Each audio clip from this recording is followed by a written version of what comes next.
All right, strap in, everyone. Today we are taking a deep dive into teleportation. Like in the movies, could this sci-fi staple actually become a reality? Well, what's really fascinating to me, at least from these papers, is that teleportation isn't completely fictional.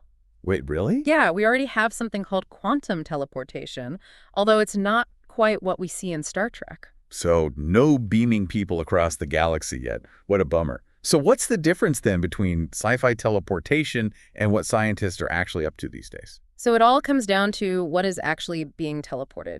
Currently, we can teleport quantum states, which basically means we are only sending information, not actual physical matter.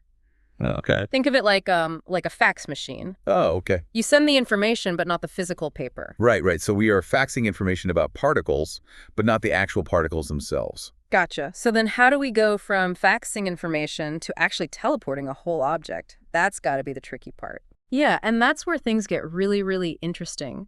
The source material, it dives into some pretty wild concepts. Like, for example, the idea of blending a particle's state into the actual fabric of the universe. And they're talking about using waves to do this. So instead of physically moving a particle, we would manipulate its information and then reconstruct it, like rebuild it at the destination. Whoa, hold on. Back up a second. Did you say blending a particle's state into the fabric of the universe? I think we're going to need to unpack that a little bit. Yeah, so think of it this way. We know from quantum mechanics that particles can act like waves, and their properties, we can describe them by probability. So imagine taking a particle, right? And instead of physically moving it, we use energy to encode its information onto a wave. And then we send that wave out into the universe. Okay. And that wave, that encoded wave, it carries everything about that particle, its spin, its charge, everything. It's like a blueprint. Okay, I think I'm starting to see where this is going. So we send out the particle's blueprint, so to speak. And then what? How do we actually rebuild the particle at the other end? Well, the research mentions this concept called a holding frequency, and it's at the receiving end. It's almost like like a tuning fork. Yeah. And it's perfectly matched to the particle we want to teleport. So when the wave carrying the particle's information, when it reaches this holding frequency, it's like the universe just snaps its fingers and boom, the particle pops back into existence, fully formed at the destination. That sounds incredible, but also incredibly complex. So how do we even create a holding frequency? Right. And how do we make sure that particle ends up in the right spot and isn't just like scattered across the universe? Well, that is where things get really technical, but the idea is to use precisely controlled electromagnetic fields. Okay. Think of it like a very carefully choreographed dance. Yeah. At the starting point, we would use these electromagnetic fields to kind of push the encoded wave packet, the one carrying the particle's information. And then at the destination, we would have a matching electromagnetic field, and this one acts as a pole, and it draws that wave in and then uses it to reassemble the particle, but in the exact right spot. So we are basically creating a path of electromagnetic energy, like a tunnel almost, Yeah. for the particle's information to travel through. Yeah. But what about the actual reconstruction? How do we go from a wave of information back to a physical particle? Well, the source material gets pretty deep into the weeds here, but the main takeaway is that we would be manipulating space-time itself. It's like the energy that we supply through these electromagnetic fields, it basically tricks the universe into accepting the teleported particle's new location. So we are essentially creating a tiny wormhole, like a shortcut through space-time for the particle to travel through. Wow. Okay, we've gone from fax machines to wormholes in like 5 minutes. This is definitely mind-blowing. But before we teleport too far down this rabbit hole, let's talk about the more practical side of things. How do we even begin to build something that can manipulate space-time and electromagnetic fields with this kind of precision? Well, that is where the real challenge lies. We are talking about bringing together some of the most cutting-edge technology imaginable, things like quantum computers, entanglement generators, lasers, superconductors, the list goes on. And each of these plays a critical role in making teleportation a reality. Okay, I am already picturing a massive, super futuristic machine humming with energy. But let's break it down. What role does each of those technologies play in the whole teleportation process? Well, let's start with quantum computers. They are essentially like the brains of the whole operation. You see, unlike our everyday computers, which use bits, a 0 or a 1, quantum computers use what are called qubits.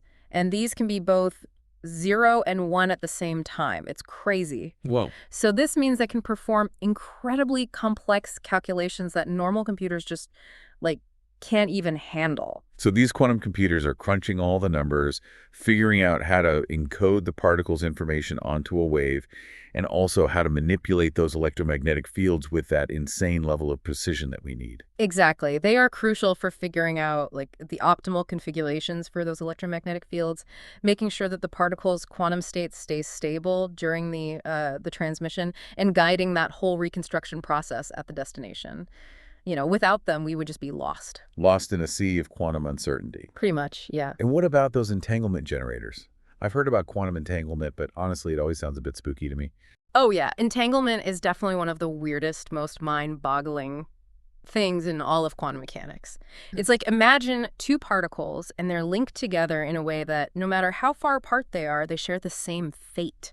Okay. So if you change the state of one particle, the other one instantly changes too, even if they're like light years away from each other. So it's like if you had two coins and they were, I don't know, magically linked, and if one flipped heads, the other one instantly flipped tails, no matter how far apart they were. How is that even possible? To be honest, we don't fully understand how it works, but we know that it is real. And for teleportation, it could be the key to creating a really secure and instantaneous communication channel between the sending and receiving points. Okay. So imagine, like, we entangle two particles, and we send one with the teleported object, and we keep the other one at the destination. And that entanglement link, it creates a kind of bridge, making sure that the reassembled particle at the destination, it has the same exact quantum state as the original, even if the information itself doesn't travel directly between those 2 points. Okay, so it's like having a blueprint at the receiving end that tells the system exactly how to rebuild the particle. Exactly. Okay, that makes a lot more sense.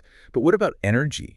We've been talking about how much energy it takes to manipulate space-time, and it sounds like a ton. Yeah, energy is a huge, huge factor in teleportation. Oh. And the source material really goes into using things like lasers and superconductors, both of which are super important for managing those enormous amounts of energy that are involved. I mean, lasers make sense. They're all about concentrated beams of energy, right? Yeah. But superconductors, why those? Well, superconductors, they're materials that can conduct electricity with zero resistance, like absolutely none. So this makes them super efficient at carrying massive amounts of energy without losing any of it to heat, which is like totally crucial for keeping the whole teleportation process stable.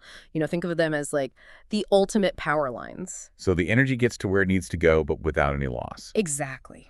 Okay, so we have got quantum computers doing the calculations, entanglement generators for communication, lasers for energy, and superconductors for making sure that energy transfer is efficient. What other pieces of this puzzle are we missing? Well, the source material also talks about something called optical lattices and also metamaterials. So optical lattices, think of them as like 3D grids that are created by intersecting laser beams. They kind of act like tiny cages for holding atoms or molecules in place. So they provide a stable platform for manipulating those quantum states during the encoding and reconstruction. So we're using light to actually create, like, the scaffolding for building and rebuilding particles. That's wild. Pretty much, yeah.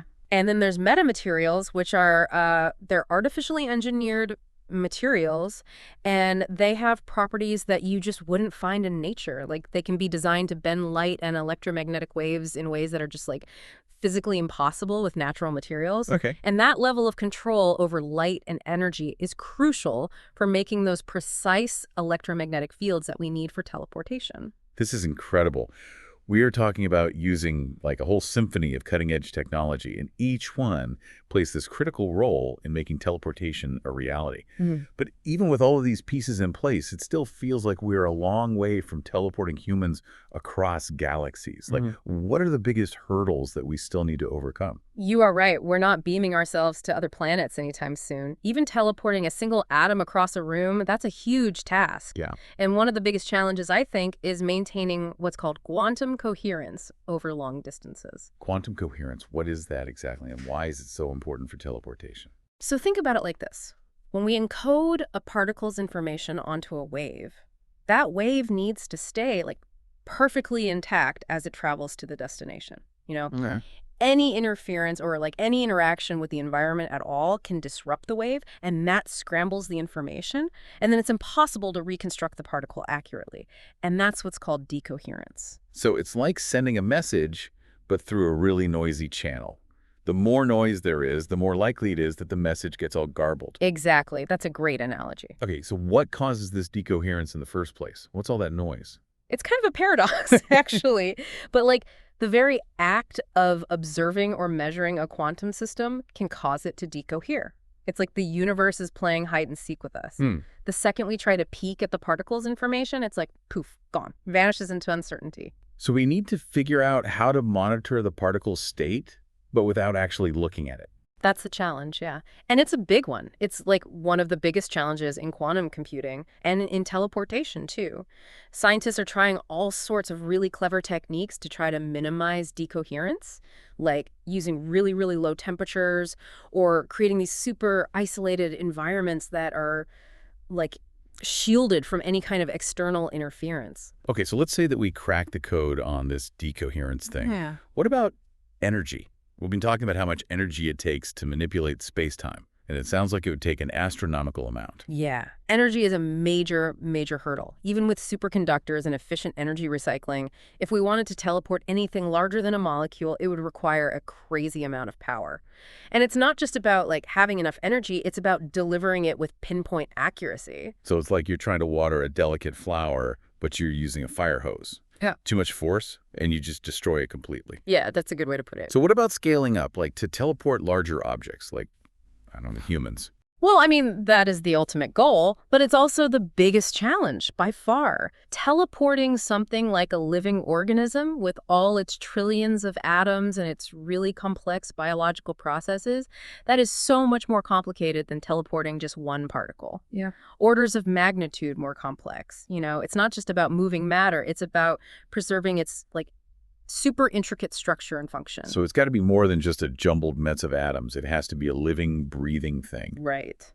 That brings up a lot of ethical questions too, doesn't it? Oh, absolutely. Even if we could overcome all the technical challenges, we would really have to think about the ethical and societal implications of this kind of technology. Like, who would have access to it?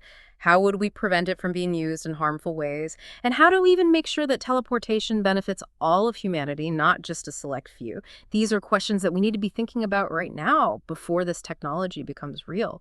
It's definitely clear that teleportation is a lot more than just a scientific challenge. It's a philosophical and ethical one too. Uh-huh.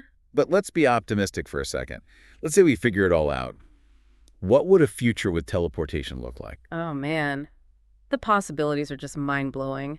Imagine a world where, like, travel is instant. No traffic jams, no pollution, no limits of distance. We could explore distant planets, set up colonies in space, connect with other civilizations out there. It sounds like a sci-fi dream come true. It does, doesn't it? And even beyond transportation, I mean, teleportation could revolutionize a ton of other industries too. Totally. Imagine building objects like atom by atom, creating materials with crazy properties, or teleporting medicine directly to diseased cells. Like, no more side effects. It would be a medical revolution. There are just so many possibilities. It's exciting and kind of scary at the same time to think about just how powerful this technology could be. But, you know, we might not be teleporting ourselves across the galaxy just yet, but at least we're taking the first steps. The journey is definitely underway. Yeah, I think it's amazing. It really shows human ingenuity and our, like, never-ending curiosity. We want to understand the universe and our place in it. And even if we never actually achieve teleportation, like the way we imagine it, all the knowledge and all the technology that we develop along the way, it's going to lead to so many other incredible breakthroughs. And it'll help us push the boundaries of human knowledge, and it'll shape the future in ways that we can't even imagine right now. That's a great point. And on that note, I think we'll leave you to think about the amazing possibilities of teleportation. Thank you for joining us on this deep dive. And until next time, keep exploring and keep asking, what if?